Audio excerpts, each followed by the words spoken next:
Hello everyone, this is Sumangal Sikarwar and watching English Bay Academy. आज मैं आपको रिवीजन कराने वाला हूं class 10th first flight English का chapter 6 the 100 dresses second.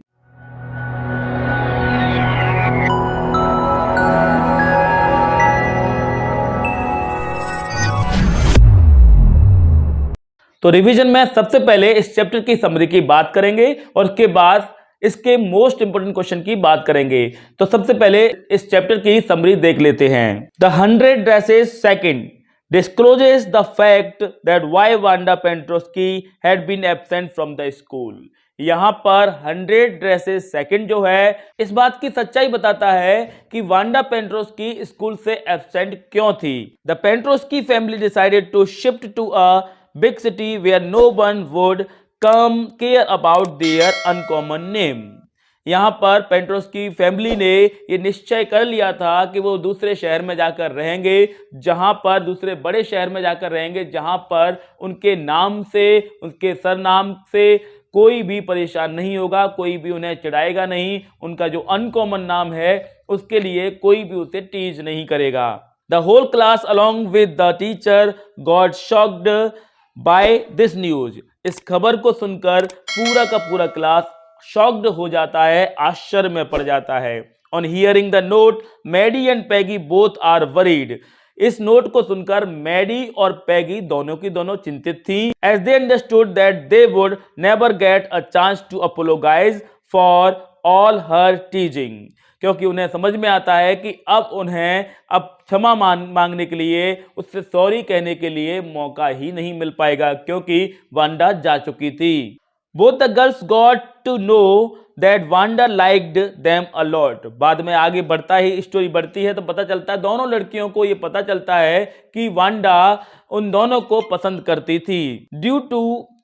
Due to this, Wanda had dedicated one of the 100 dresses based on drawing to each one of them। इसलिए Wanda ने उन दोनों को एक एक ड्रेसेस, एक एक वो पेंटिंग दे रखी थी जो उसने जो शॉर्ट पेंटिंग बनाई थी उनमें से एक एक ड्रेस की पेंटिंग इन दोनों को, मैडी को और पैगी को दे दी थी और डेडिकेट कर दी थी। उनके लिए अलग से पेंटिंग उसने बनाई थी।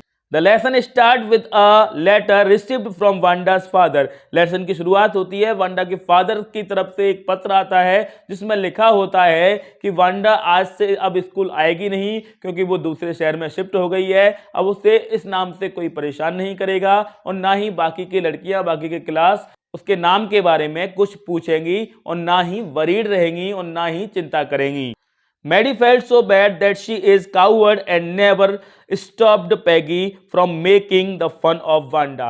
मैडी को बहुत ज्यादा दुख होता है कि वो कायर रही और उसने कभी भी पैगी को वांडा का मजाक करने से रोका नहीं और उससे मजाक उड़ने दिया। इसलिए उसे बड़ा पछतावा होता है कि काश वो उसे रोक पाती।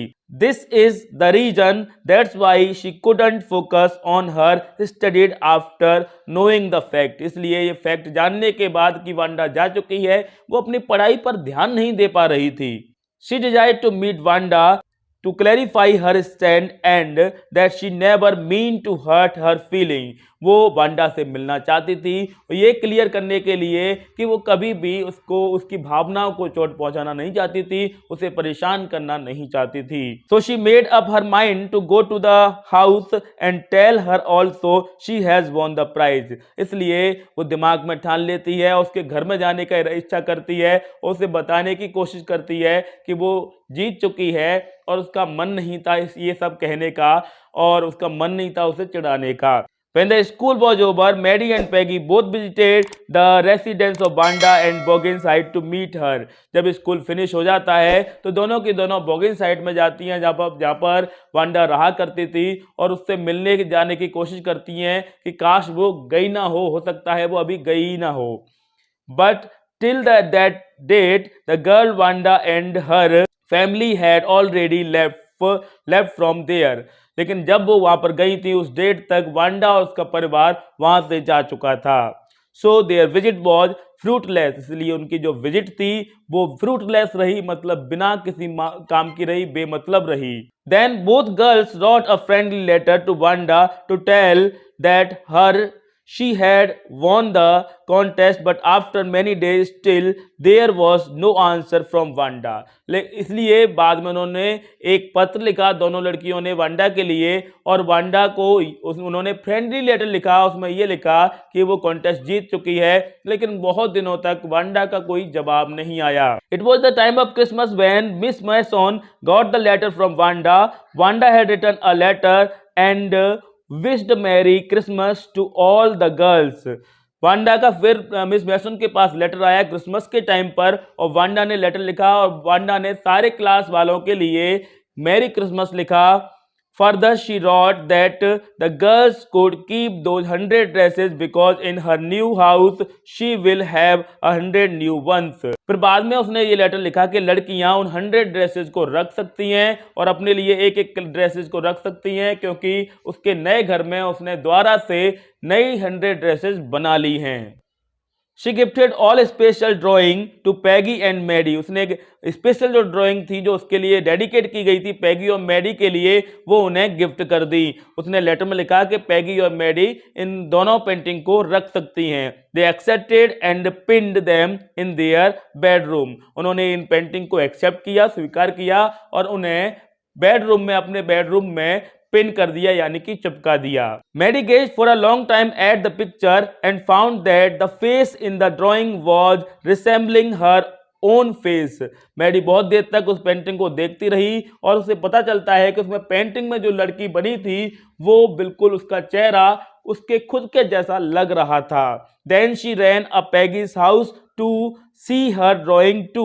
फिर वो पैगी के घर में गई और पैगी की ड्राइंग देखी तो पैगी की ड्राइंग में पैगी का चेहरा बनाया हुआ था। पैगी की जो लड़की बनी थी वो पैगी के जैसी ही लग रही थी। इस तरह से उन दोनों को एहसास होता है कि वांडा ने इन दोनों को माफ कर दिया है और जो लेटर में लिखा है उससे लेटर मिल चुका है, इसलिए उन वांडा ने इन दोनों के लिए अलग अलग पेंटिंग गिफ्ट कर दी है। और ये भी साथ में पता चलता है कि वांडा इन दोनों को पसंद करती थी, इसलिए उसने अपनी पेंटिंग में उनके चेहरे बनाए और उनकी चित्रकारी की। तो ये तो थी इस चैप्टर की समरी। अब इस चैप्टर के 2 से 5 मोस्ट इंपोर्टेंट क्वेश्चन की बात कर लेते हैं। तो चलिए सबसे पहला मोस्ट इंपोर्टेंट क्वेश्चन इसका बताता हूं, वो है व्हाट डिड मिस्टर पेंट्रोस्कीज लेटर से। मिस्टर पेंट्रोस्की के लेटर में क्या लिखा गया था या क्या कहा गया था। सेकंड इंपोर्टेंट क्वेश्चन है what does Maddy want to do. Maddy क्या करना चाहती थी। थर्ड मोस्ट इंपोर्टेंट क्वेश्चन है आज का, what did the girls write to Wanda. उन लड़कियों ने वांडा को क्या लिखा। किन लड़कियों ने, मैडी और पैगी ने।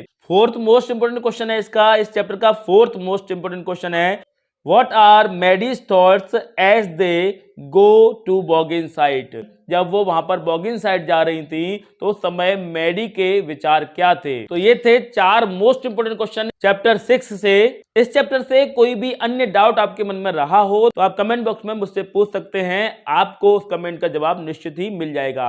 ये वीडियो कैसा लगा कमेंट बॉक्स में जरूर बताइएगा। अगर ये वीडियो अच्छा लगा हो तो लाइक जरूर कीजिएगा और अगर आप फर्स्ट टाइम हमारे चैनल पर आए तो चैनल को सब्सक्राइब कीजिए और उसके बाद बेल आइकन को क्लिक कीजिए ताकि आपको टाइम पर इसी तरह के वीडियो के नोटिफिकेशन मिल जाया करें। इस वीडियो को शेयर करना बिल्कुल नहीं भूलिएगा, क्योंकि इस वीडियो से ऐसे बहुत सारे स्टूडेंट का फायदा हो जाएगा जिनके लिए ये वीडियो हेल्पफुल हो सकता है। So that's enough for today. Thanks for watching video.